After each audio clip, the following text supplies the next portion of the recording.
नमस्ते सदावत्सले मातृभूमि। हम लोग एक विशेष विषय पर चर्चा करने जा रहे हैं और वो विषय मुझे लगता है कि भारत के जो स्ट्रैटेजी बनाने वाले लोग हैं, जो व्यापार करने वाले लोग हैं, जो भारत में अपना भविष्य देख रहे हैं, जो पढ़ने लिखने वाले बच्चे हैं, जिनको जीएस का एग्ज़ाम भी देना पड़ता है, उनके लिए ये बहुत इम्पोर्टेंट विषय बनता है और हर एक यूथ के लिए जो भविष्य भारत में देख रहा है, उनके लिए इम्पोर्टेंट विषय बनता है। हम सब जानते हैं कि world trade organisation WTO existence में है और भारत उसकी पार्टी है। पहले जब डब्ल्यूटीओ नहीं था, हमें ये भी याद है कि इससे पहले भी इंटरनेशनल ट्रेड ऑर्गेनाइजेशन बनाने की कोशिश की गई थी। आईटीओ, अमेरिका उसका पार्ट नहीं बना था, इसलिए वो चल नहीं पाया था। बाद में डब्ल्यूटीओ मतलब गैट चला और उसकी एक हिस्ट्री है। फिर डब्ल्यूटीओ एग्जिस्टेंस में आया, भारत उसकी पार्टी बना। डब्ल्यूटीओ की पार्टी बनने का भारत को नुकसान हुआ। नुकसान ये हुआ था कि उस समय जब हम डब्ल्यूटीओ के पार्ट बने तो भारत में एलपीजी पॉलिसी लागू करनी पड़ी। एलपीजी से मतलब था कि लिबरलाइजेशन हमको करना था, हमको प्राइवेटाइजेशन की तरफ ध्यान देना था और हमें ग्लोबलाइजेशन की तरफ ध्यान देना था। मनमोहन सिंह जी की फाइनेंस मिनिस्टर हुआ करते थे और सरकार होती थी नरसिंह राव की। जब हम डब्ल्यूटीओ के सदस्य उस समय मतलब ये सिस्टम में आया, हमको अपनी मार्केट खोलनी पड़ी क्योंकि डब्ल्यूटीओ का उद्देश्य ही था कि वो इंटरनेशनल ट्रेड करेगा और पूरे विश्व में मार्केट खोली जाएगी। लेकिन उसके कुछ रिजर्वेशंस थे उस समय। जो डेवलपिंग कंट्री हैं, जो लीस्ट डेवलपिंग कंट्री हैं या जो लीस्ट डेवलप्ड कंट्री हैं, उनको लिए कुछ रिजर्वेशंस थे। रिजर्वेशन से मतलब है हम अपनी सब्सिडियां दे सकते थे, लेकिन उसको स्टेट वाइज जो जो जो उसकी स्टेजेस थी, स्टेज वाइज हमको सब्सिडी खत्म करनी थी या पूरे विश्व को खत्म करनी थी।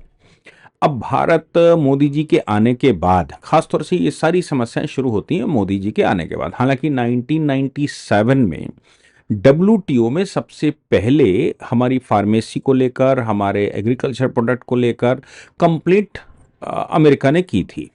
यूएस ने उसमें कंप्लेंट की थी और कंप्लेंट फार्मेसी के मामले में, हालांकि वो अभी सेटल हो गया है और अमेरिका के पक्ष में गया, हमारे पक्ष में नहीं आया। वो अमेरिका के पक्ष में गया कि भाई हमारे यहाँ कोई पेटेंट रिलेटेड लॉज फार्मेसी को लेकर, दवाओं को लेकर या एग्रीकल्चर प्रोडक्ट जो बनते हैं, जबकि हम सब जानते हैं कि भारत में जो फार्मेसी है, जो एग्रीकल्चर प्रोडक्ट है, ये हमारे ट्रेडिशनल हैं। जैसे हल्दी का पेटेंट ले लिया, भारत सरकार ने उस पर काम किया।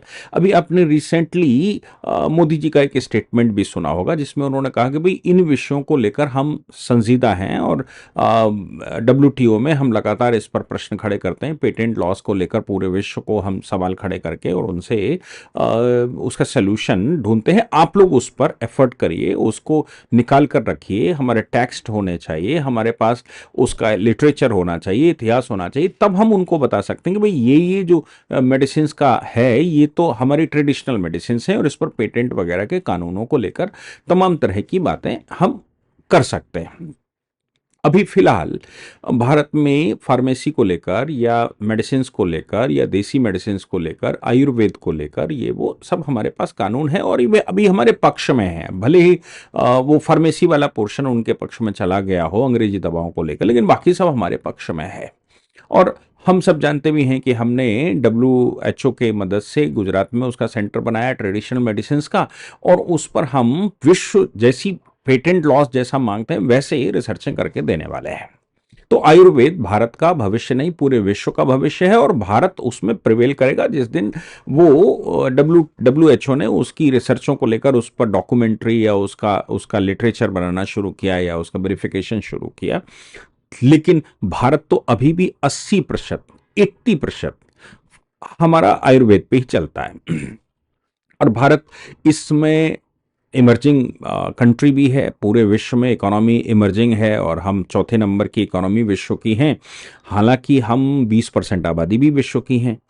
हमारे पास लोड भी है। पूरा विश्व 20% चूंकि आबादी है, 200 कंट्रियों के ऊपर कंट्री हैं, 193 तो डब्ल्यू उसमें यूएनओ में रजिस्टर्ड हैं। हम 193 ही अगर मान लें तो 193 कंट्रियों के बीच में 20% आबादी हम रखते हैं और हमसे थोड़ी सी कम चाइना रखता है। यानी कि अगर दोनों की आबादी मिला दी जाए तो लगभग 37-35% आबादी पूरे विश्व की दो कंट्री रखते हैं 193 में से।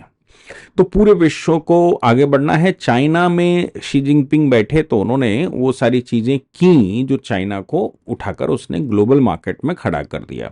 और चाइना ग्लोबल मार्केट में जब आ गई तो फिर चाइना का इन्वेस्टमेंट और चाइना में प्रोडक्शन और ये पूरे विश्व को उन्होंने इनवाइट किया। पूरे विश्व की कंपनियां वहां काम करती हैं, यूएस की बड़ी बड़ी कंपनियां वहां काम करती हैं। इधर 2014 में मोदी जी के आने के बाद हमने उस पर पॉलिसी काम करना शुरू किया। हालांकि उससे पहले 2004 से लेकर 2014 तक हमारे पास एक, मैं कहता हूं कि काला इतिहास भी है कि हमने मैन्युफैक्चरिंग भारत में बंद कर दी। और मैन्युफैक्चरिंग बंद कर दी, क्या सरकार की पॉलिसी से बंद हो गई। हालांकि उस समय की सरकार जिस पॉलिटिकल पार्टी की थी वो चाइना की कम्युनिस्ट पार्टी के साथ समझौते भी कर रही थी और पैसा भी सीधा डायरेक्ट आ रहा था, चुनाव भी लड़ते थे, वो तमाम तरह के काम होते थे। खैर उस विषय पर नहीं जाना चाहिए क्योंकि वो बहुत बहुत कुछ उस पर बोला जा चुका है। लेकिन 2014 में मोदी जी के आने के बाद हमने उस पर बखूबी बड़ी शिद्दत से काम करना शुरू किया।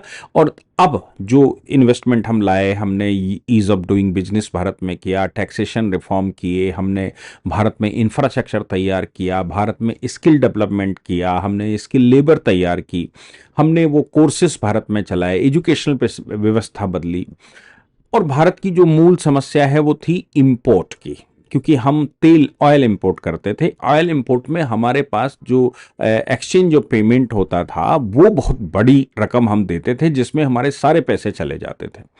और वो जब हम पैसा उनको देते थे तो भाई कहाँ न कहाँ हम तो यहाँ सोना भी गिरवी रखना पड़ा। भारत कैसे पेमेंट देगा, गाड़ियां तो चलेंगी, तेल कहाँ से आएगा। 2014 में मोदी जी बैठे तो गडकरी जी के पास ट्रांसपोर्ट मिनिस्ट्री गई।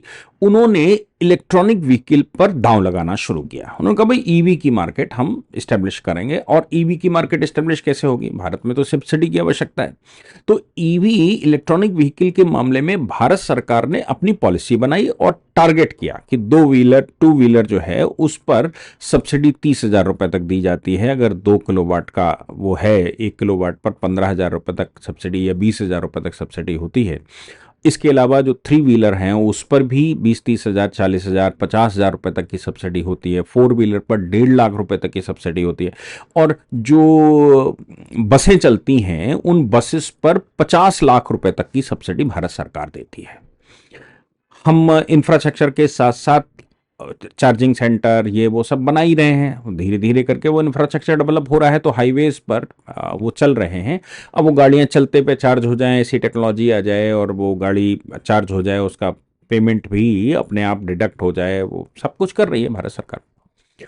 लेकिन भारत की इस ग्रोथ में भारत में हमने सबने देखा कि अमेरिका लगातार कोशिश कर रहा है, अमेरिका इंटरवीन करने की कोशिश कर रहा है। वो सब्सिडी का लॉ उन्होंने लगा दिया, उन्होंने सब्सिडी को लेकर हमारे पर प्रश्न खड़े कर दिए। खासतौर से इलेक्ट्रॉनिक व्हीकल के मामले में उन्होंने भारत के ऊपर प्रश्न खड़े किए। डब्ल्यूटीओ में उन्होंने शिकायत कर दी कि भाई डब्ल्यूटीओ के अनुसार तो धीरे धीरे सब्सिडी खत्म होनी थी, भारत सरकार सब्सिडी दे रही है, अपने यहाँ इलेक्ट्रॉनिक मार्केट।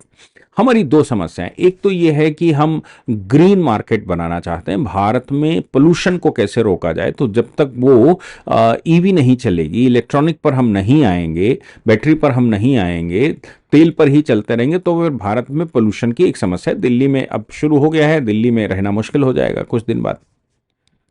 और दूसरी समस्या ये भी है कि हमारे जो इंपोर्ट है वो इंपोर्ट तेल का ज्यादा होता है। उस इंपोर्ट को हम खत्म करें और भारत में जितना तेल पैदा होता है उतने में हम काम करें। अब वो तेल ही बवाल बना हुआ है पूरे विश्व में, भारत को लेकर पूरे विश्व में। अब हमने रशिया ने अपनी मार्केट खोली तो हमने रशिया से सस्ता तेल लेना शुरू कर दिया। डोनाल्ड ट्रंप बैठ गए, उन्होंने कहा कि भाई अमेरिका को ग्रेट अगेन बनाना है, हमारे ऊपर तो 300 लाख करोड़ रुपए, 350 लाख करोड़ रुपए का कर्जा है। अब वो कर्जा कैसे खत्म होगा, तो हमें तो इन्वेस्टमेंट भी चाहिए, हमें टैक्स भी चाहिए। और नोच वो अमेरिकन लोगों को ही रहे हैं, क्योंकि जितना वो टैरिफ लगाते जा रहे हैं वो सब अमेरिकन को ही देना है, हमें थोड़ी ना देना है। हमारा तो माल, उनकी पेइंग कैपेसिटी कम हो जाएगी तो हमारा कंजम्पशन कम हो जाएगा माल का। यही तो समस्या है केवल। वो उस हॉरिफाइड फील्ड में वो समस्या खड़ी कर देंगे।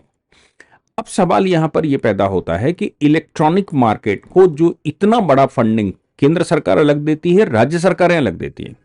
इसके अलावा हम बिजली बनाने के लिए भी तमाम सोलर पैनल और ये वो सब दे ही रहे हैं, उस पर सब्सिडी भी दे रहे हैं। हम चाहते हैं कि भाई हर एक व्यक्ति, हर एक घर खुद में अपनी बिजली तैयार करे, ज्यादा बिजली तैयार करे, सरकार को बेच दे। सरकार ये जो थर्मल प्लांट लगा रखे हैं हमने, तमाम तरह के कोयले के प्लांट लगा रखे हैं, इनको हम बंद कर दें, या फिर हम गैस आधारित चला रहे हैं उनको भी कम करना पड़े तो कर दें।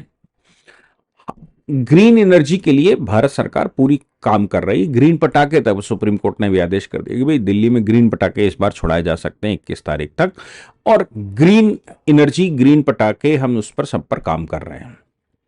और कैसे बढ़ाएंगे, कैसे भाई? भारत सरकार जब सब्सिडी देगी तो करेंगे।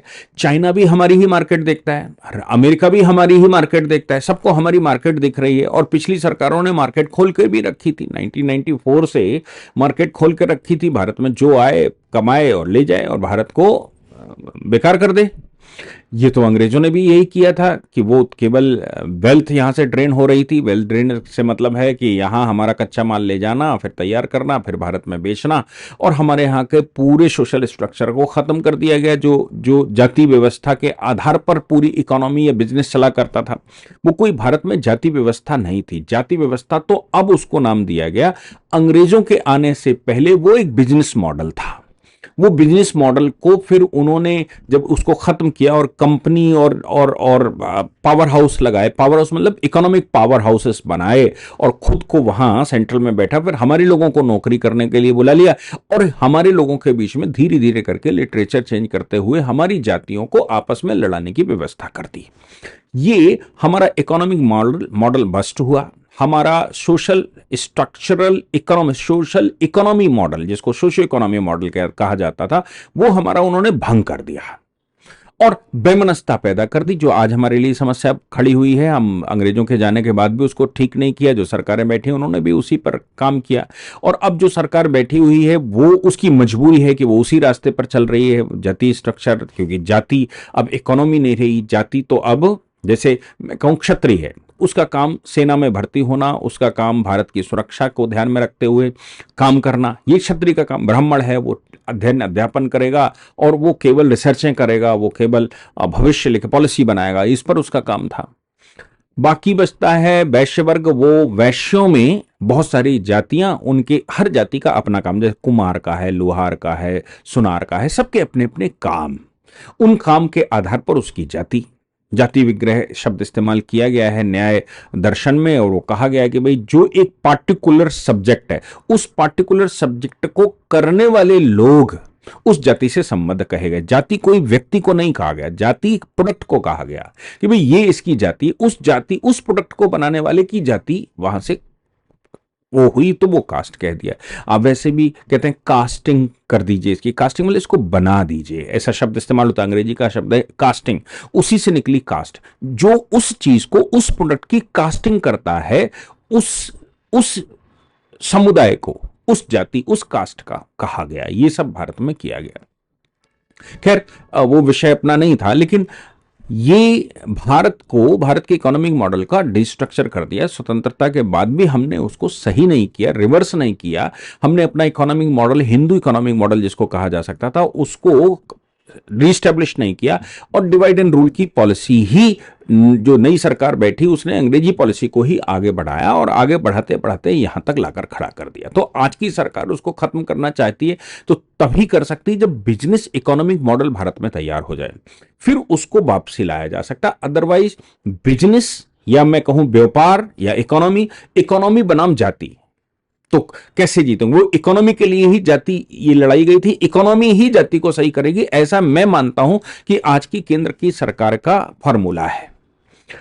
तो वो सब्सिडी तमाम तरह की देती है कि भाई इंपोर्ट पर हमारी निर्भरता कम हो, तेल पर हमारी निर्भरता कम हो। इसलिए इलेक्ट्रॉनिक व्हीकल के मामले में भारत सरकार और इनके मामले में सब्सिडी देती है। अब मार्केट तो उन्होंने भारत की देख रखी है, वो तो वहां से तैयार करके $100 बिलियन की मार्केट भारत को देखते हैं इलेक्ट्रॉनिक व्हीकल के मामले में, ईवी के मामले में। तो वो वहां तैयार करते हैं, यहां भारत में बेचते हैं। भारत सरकार सब्सिडी देती है तो कंपटीशन नहीं हो पाता। अब देखो, वो टैरिफ लगा सकते हैं, हम टैरिफ नहीं लगा सकते क्या? हमने भी टैरिफ लगा रखे हैं और हमने सब्सिडी उल्टी दे रखी है। अब WTO का कंसर्न है, तो फिर अब पहले अमेरिका गया डब्ल्यूटीओ में और उन्होंने कहा कि भाई इलेक्ट्रॉनिक के मामले में भारत में जो सब्सिडी चलती है वो गलत चल रही। अब इसी बात को लेकर हम दूसरी तीसरी चौथी से तीसरी इकोनॉमी की तरफ बढ़ रहे हैं। हम वो खत्म कर रहे हैं, तेल पर निर्भरता खत्म हो जाए। एक तरफ हम तेल सस्ता ले रहे हैं तो समस्या है, दूसरी तरफ हम पोल्यूशन को कम कर रहे हैं जो हमें करना चाहिए। इस समय संसार का सबसे बड़ा पोल्यूटर अगर कोई है तो वो यूएसए है, और वो उन समिटों से, क्वेटा संधि से भी वो भारत बाहर हो गया, क्योटो संधि से वो बाहर हो गया, और वो इस तरह का माहौल बनाता है कि नहीं नहीं सब वही सब कुछ ठीक ठाक कर रहे हैं हम पर। क्योंकि हम ऐसे कंट्री थे जो सदैव मानते रहे, हमारे फाइनेंस मिनिस्टर भी कहीं भी कभी कभी ऐसा कहते हैं वहां से तय होकर आते थे, हमारी पॉलिसी वहां से तय होकर आती थी, हमारे बजट को भी वो लोग पीछे कहीं सैंक्शन विंक्शन, या मैं कहूं कि जब हमने कर्जे वर्जे ले रखे थे तो बजट के लिए वो रिफॉर्म की बात करा करते थे। आज इंडिपेंडेंटली भारत सरकार काम करती है और अपने देश के हित में क्या है उस पर काम करती है। इसलिए अब चाइना ने डब्ल्यूटीओ में भारत की कंप्लेंट फाइल कर दी है, और भारत की जो इलेक्ट्रॉनिक व्हीकल को लेकर सब्सिडी का प्लान है, या जो सब्सिडी भारत सरकार और राज्य सरकारें देती हैं, उन सब्सिडियों को वो कहते हैं डब्ल्यूटीओ के जो रूल्स हैं उन रूल्स का वो उल्लंघन है, इसलिए भारत को ये खत्म करना पड़ेगा। मैं एक चीज और बता दूं कि पिछली दोहा में बैठक हुई थी डब्ल्यूटीओ की। उस बैठक में वो एग्रीकल्चर प्रोडक्ट पर आप सब्सिडी मत दीजिए, इलेक्ट्रॉनिक व्हीकल्स पर सब्सिडी मत दीजिए, कई एक इश्यू उन्होंने उठाए थे। या फिर जो पेटेंट लॉज हैं वो पेटेंट लॉज को लेकर भारत संजीदा नहीं है और वो विश्व के पेटेंट तोड़ रहे हैं और ये सब। इस पर भारत सरकार ने उस समय कहा कि भाई डब्ल्यूटीओ के जो रूल्स हैं उन रूल्स में बाहर जाने का रास्ता भी होना चाहिए। यह प्रस्ताव भारत ने रख दिया दोहा सम्मेलन में। वो इसलिए रख दिया क्योंकि भाई अगर डब्ल्यूटीओ हमारे ऊपर ज्यादा प्रेशर बनाएगा तो हम तो बाहर चले जाएंगे, आप बाहर जाने का रास्ता उसमें निकालिए। जब ये प्रस्ताव भारत सरकार ने रखा तो 2 दिन दोहा कॉन्फ्रेंस जब खत्म होनी थी तो उसको एक्सटेंड करना पड़ा भारत की बात को, क्योंकि भारत को इस समय इग्नोर कोई नहीं कर सकता विश्व में, ये बात ध्यान रखिए। इस समय मोदी जी के आने के बाद भारत को इग्नोर करके काम नहीं चल सकता। भारत को या तो आप सीधी टैरिफ वैरिफ के माध्यम से भारत को चैलेंज करिए और नहीं तो भारत को फेस करिए। आप भारत को इग्नोर नहीं कर सकते। ये इतना पिछले 11 साल में 12 साल में मोदी जी लाकर खड़ा कर दिए भारत में, देश को, भारत को विश्व के सामने।